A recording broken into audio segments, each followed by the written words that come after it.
이 가로주택 정비사업 집중 분석 그 7번째 시간이고 세부 절차에 관련된 내용은 바로 4번째 시간이 되겠습니다. 부동산 고수비급에서 전하는 가로주택 정비사업 주목하시기 바랍니다. 먼저 2020년, 2021년, 올해 내년 그야말로 작은 금액으로 서울의 아파트를 잡을 마지막 기회가 아직 남아있다.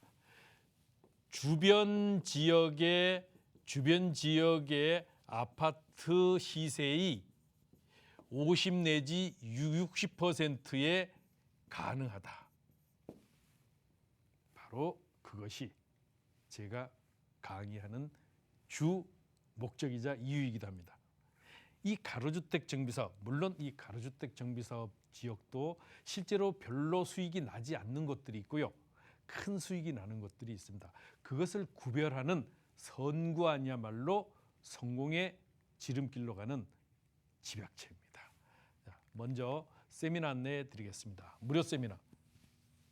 가로주택 정비사업 그리고 반값 아파트를 마련하는데 공공재개발, 요 근래에 많은 분들이 관심을 갖기 시작하죠. 3번째 또 있습니다.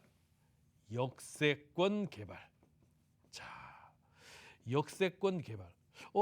그럼 이것들이 어느 날 뚝 떨어진 하늘에서 뚝 떨어진 거예요? 아닙니다.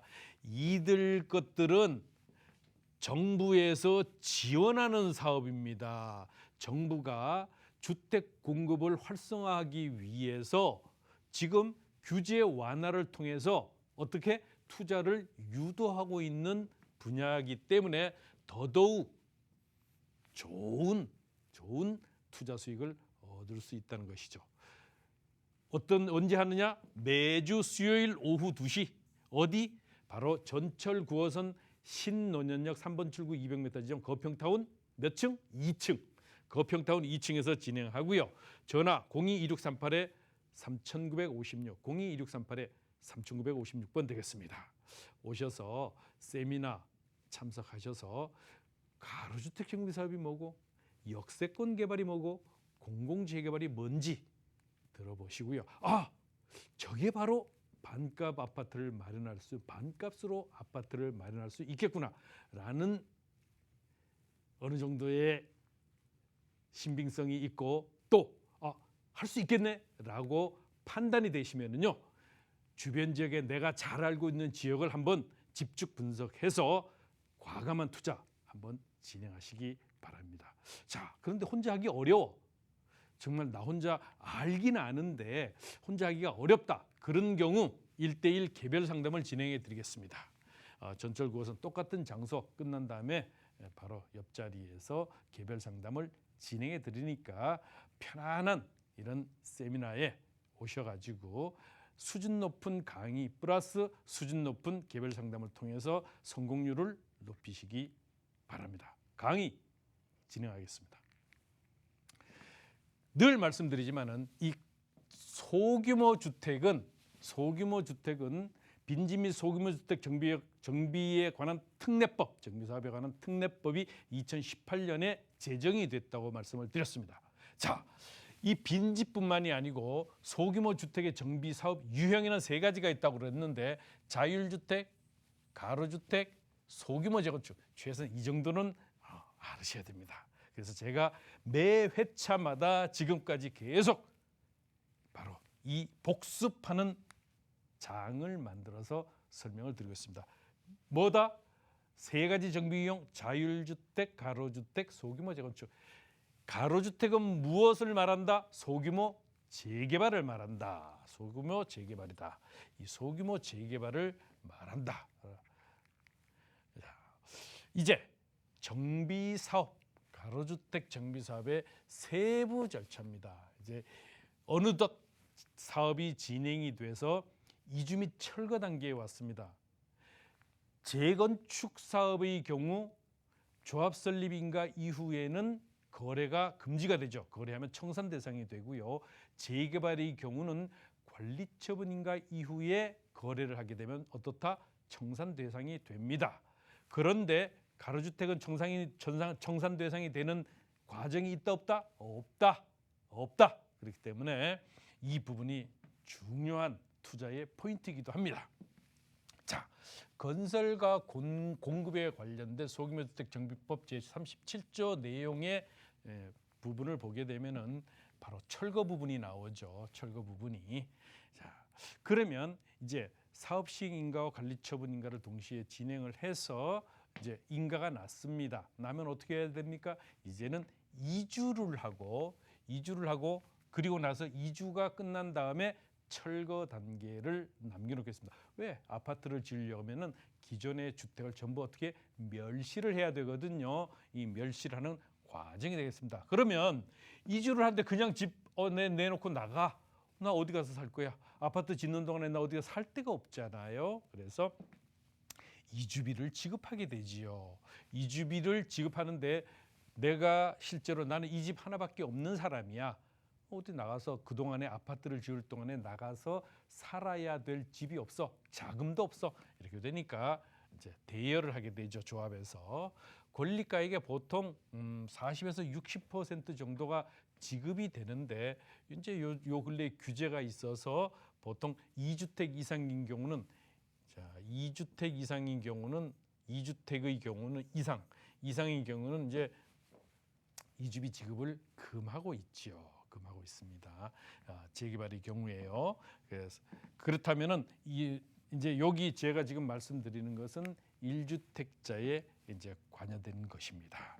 이 손실 보상 비용이라고 해서 이 청산금, 즉 나는 아파트 분양받는 거 싫어. 이 분양 대상자가 이제 신청을 안 했어요. 분양 신청을 안 해서 그렇게 되면은 청산 대상이 되지요. 그리고 실제로 아파트를 분양받을 수 있는 자격 상실자, 또 아예 처음부터 가입을 안 해서 아예 나는 그런 거 싫어 했을 때의 명도 소송을 통한 이런 부분들에 있어서 청구 비용을 받아야 되는 이런 사람들이 이제 하나의 청산 대상이라고 볼 수 있겠죠.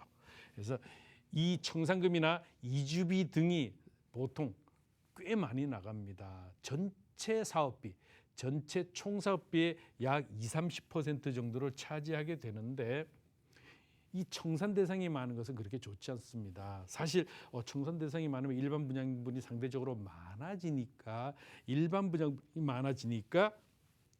사업에 도움이 될 것으로 생각하지만요. 사람들이 바보가 아니잖아요. 청산 대상이 많다는 말은 그 주변의 아파트 시세가 사실은 현재의 조합원 분양가나 아니면 일반 분양가에 비해서 그렇게 메리트가 없다는 말이 되기도 합니다. 역설적으로. 이렇기 때문에 청산자가 많은 것은 사실은 좋지 않다. 서로 조합원 분양분 아파트를 받기 위해서 분양 신청이 줄을 이어야 되는데 일반적으로 청산자가 너무 많으면 좋지 않다. 또 하나 세입자 이사 비용 영업권 보장에 대해서는 법정으로 보장을 하지 않고 있어요. 조합원에 관련된 것만 바로 네가 해결해. 즉 현재 조합원 소유주, 즉 소유자인 조합원이 네가 해결해. 임차인이 되든 아니면은 상가를 임대를 해서 임차인에 대한 명도를 소유자가 해. 이렇게 되는 것이죠. 그래서 실제로 보장을 하고 있지 않지만은 실무적으로는 어떻다? 이주비를 보통 지불을 하고 내보내게 되지요. 그래서 세입자 이사를 위해서는 적당한 이사비 정도는 협의하는 것이 일반적으로 관행이다. 그리고 나서 철거가 끝난 다음에 철거가 끝나는 과정에서 조합원 동호수 추첨이 이루어지게 되겠죠. 아무래도 로얄층, 로얄동을 중심으로 해서 조합원 동호수 추첨이 진행되겠습니다. 두 번째 장, 바로 이주 및 철거 단계의 그 두 번째 장이 되겠는데요. 이제 이주가 끝났으니까 어떤 과정이 남았습니까? 철거 과정이 남았잖아요. 철거 방안이 수립이 돼야 됩니다. 여기에는 성면조사 정말 골치 아파요. 이 사실은 성면조사 보고서 이런 것들은 잘 관리도 돼야 되고 또 이것이 발암 물질이기 때문에 매우 이제 좋지 않습니다. 그래서 이런 거라든가 그 이외에 성면만 있는 게 아닙니다. 사실 보면은 그 유독 폐기물들이 의외로 많아요. 의외로 많기 때문에 이러한 부분들을 잘 이제 정리를 하고 이런 방안들을 수립을 해야 되는데 어떨 때 보면은요 폐기물이라 해서 그냥 갖다가 해가지고 차로에서 막 실어내고 이런 경우도 종종 있습니다. 이 철거 신고를 하고 그래서 성면 같은 걸 전부 제거하고 뭐 여러 가지의 집안 내에 이제 주택에는 여러 가지 이제 폐기물들이 많거든요. 이런 것들도 전부 잘 관리를 해야 됩니다. 그래서 이런 부분들을 제거 후에 철거를 이제 진행하게 됩니다. 자, 이제 철거가 끝났어요. 철거가 끝났으니까 어떻게 됩니까? 아파트를 이제 시작을 하죠. 바로 공사를 시작을 했어요. 공사 시작이야 뭐 당연히 시공사가 전담을 이제 도급 계약을 통해서 시공사가 착착착착착 진행을 하게 되죠. 진행을 한 다음에 이제 착공 즉 철거가 끝나면은 요즘은 이제 과거에는 이제 그 철거에 대한 이 보고만 하면은 사실은 그 크게 문제가 되지 않은데 요즘은 철거, 신고 그리고 착공, 신고 이런 것도 전부 별도로 진행이 돼야 되고 이 감리자가 지정이 돼 가지고요. 이 지정 감리인의 이런 통제 하에 이제 실제로 공사가 진행이 됩니다. 또 물론 현장 감독자, 현장 관리 우리가 통상적으로 현장 소장이라고 하지만은 이 현장 감독자가 있지만은 별도로 감리가 지정이 된다. 그래서 이 착공이 이제 진행이 되는데 착공이 진행이 되면은 그 다음 단계가 뭡니까? 바로 일반 분양을 진행하죠. 그래서 이 소규모 정비법 제 34조 39조를 보면은 준공에 대한 이런 내용들이 있습니다. 그런데 그 준공을 하기 전에 먼저 일반 분양이라는 것을 진행하게 되고 그리고 착공 신고와 이제 진행을 하고 난 이후에 일반 분양을 진행합니다. 보통 일반 분양이 어떻다? 30세대 미만인 경우 주목하십시오. 30세대 미만인 경우는 어떻게 됩니까? 조합에서 자체 분양, 즉 이건 뭐예요? 수의계약, 별도의 주택법에 근거한 분양 공고를 내지 않고 수의 계약이 가능하다는 것이죠. 그래서 분양 승인 그리고 분양가 상한제, 분양 보증 절차 모든 것이 불필요하다. 그래서 일부러 30세대 미만으로 일반 분양분을 이제 하는 경우가 많습니다.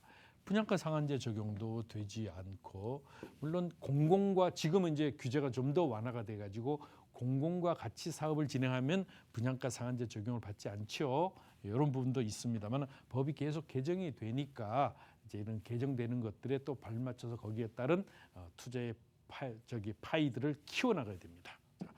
이 상가 등을 넣거나 큰 평형 세대로 구성해서 30세대 어떻다 미만으로 맞춰서 추진 속도를 내는 게 사실은 중요합니다. 왜? 수의계약으로 해서 탁탁탁탁 하면 분양도 일반 분양분도 몇 개 되지 않고 물론 사업성이 나왔을 때 이야기죠. 사업성이.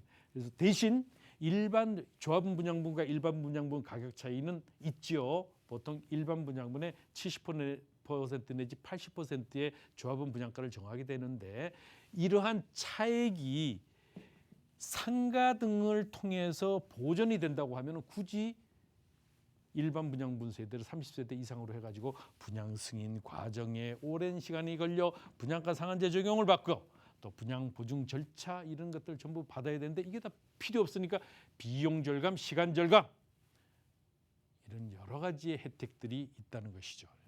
또 허그 자금 사업비의 수령 후에 청산금 이주비가 집행이 되면 착공 전에 사업 자금이 소진될 우려가 커요. 왜?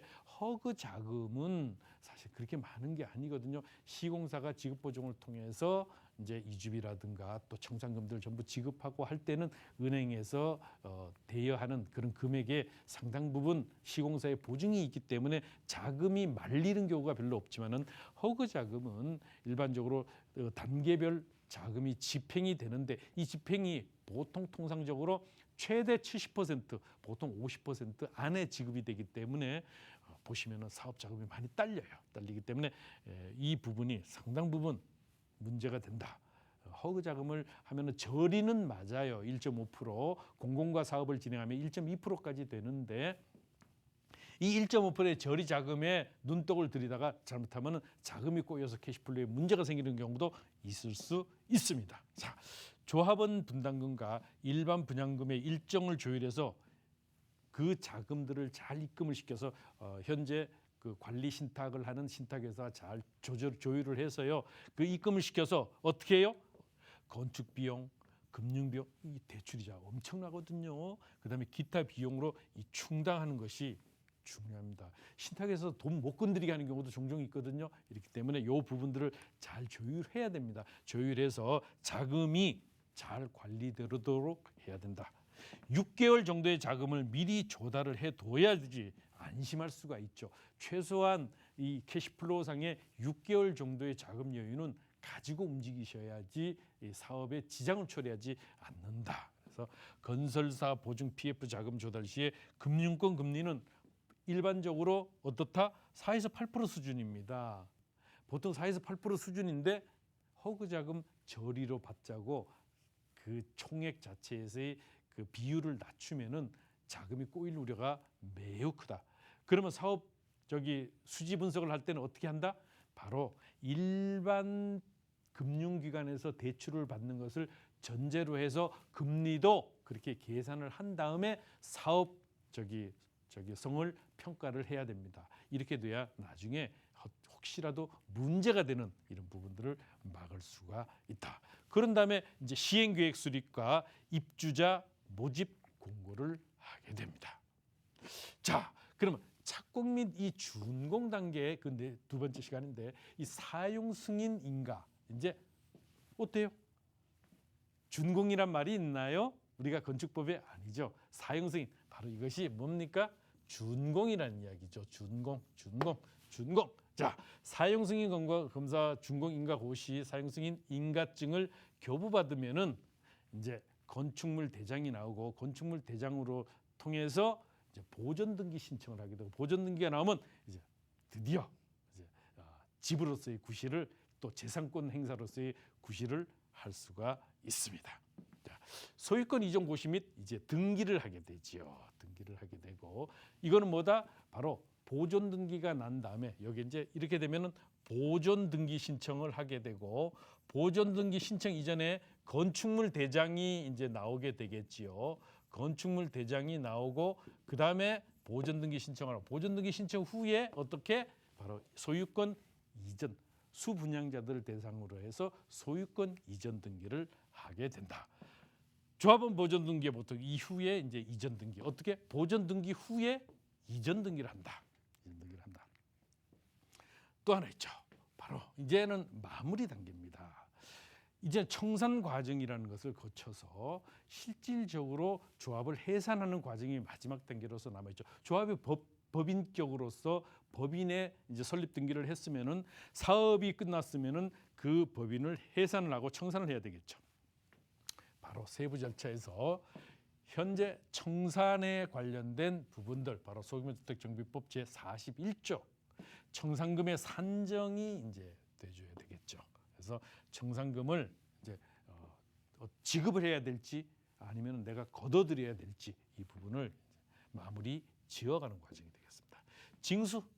징수는 보통 이주비 40에서 60% 대출을 해줬어 가져와. 분담금 지급, 환급금, 추가 대출의 경우 금리 포함해서 이제 진행을 하게 되죠. 보통 조합원 분담금과 그다음에 일반 분양금이 동시에 들어오도록 관리처분 계획 2주 전에 관리처분 총회를 해서 관리처분 전에 관리처분 계획에서 관리처분 총회를 거치고 관리처분 인가를 이제 신청하잖아요. 그러면 관리처분 계획에서 자금이 꼬이지 않도록 미리 준비를 하는 이런 부분들이 당연히 필요합니다. 요거 정말 중요하죠. 그런 다음에 이제 조합 해산. 자, 실질적으로 사업비에 대한 것은 플러스 마이너스 어떻게 만든다? 제로로 만들고 제로가 된 다음에 이제 해산을 하게 됩니다.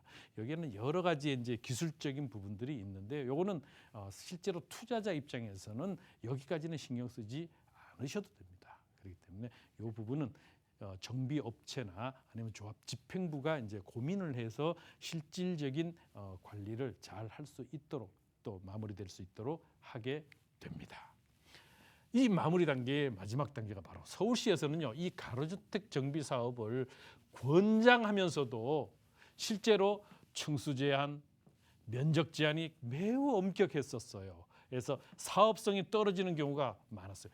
진짜 10,000제곱미터면 딱 15,000, 10,000만 대도 안 됐거든요. 이래서 이런 경우가 많았으나 조례를 개정했어요. 7월 13일 조례를 개정해서 이제는 1만 제곱미터 미만에서 1만 3천 제곱미터까지로도 기준 면적을 확대를 해주기도 했고요.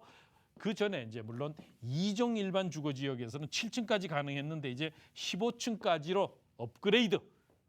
이제 어떻습니까? 가치를 증대시킬 수 있는 거잖아요. 서울은 투기과열지구 같은 경우는 7층에서 15층이 안 됐었습니다. 근데 이것까지도 풀어서 어떻다? 규제를 어떻게 하고 있어요? 완화하고 있어요. 완화하라는 말은 투자하라는 말이잖아요. 투자하라는 말은 아파트로 가는 길목에 투자를 하라. 그래서 이렇게 해서 기존의 경기도의 주요 도시 및 광역시와 동일한 기준으로 이제 맞추었습니다. 이렇기 때문에 이 가로주택 정비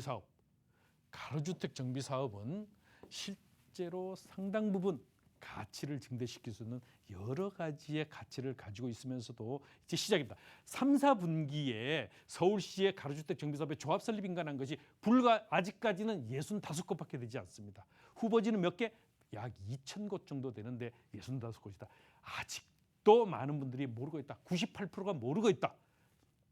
이 방송을 시청하시는 시청자 여러분들께서 가로주택 정비사업 한번 살펴보시고 투자를 할 수 있는 지식을 함양하시기 바랍니다. 자, 제가 오늘 가로주택 정비사업에 대한 강의를 진행했고요. 이 무료 세미나 안내해드리겠습니다. 이 가로주택 정비사업 공공재개발 그리고 역세권 개발 매주 수요일 오후 2시 전철 9호선 신논현역 3번 출구 200m 거평타운 2층 전화 02-2638-3956번으로 전화 주십시오. 끝난 다음에 1:1 개별 상담을 통해서 성공적인 투자를 할 수 있도록 안내해 드리겠습니다. 네, 오늘 살펴본 가로주택 정비 사업 이제 다음 시간에는요 이 공공재개발을 살펴보도록 하겠습니다. 투자의 미션 바로 공공재개발 다시 한번 살펴보면서 큰 성공 가져갈 수 있도록 만들어 드리겠습니다. 다음 시간에 뵙겠습니다.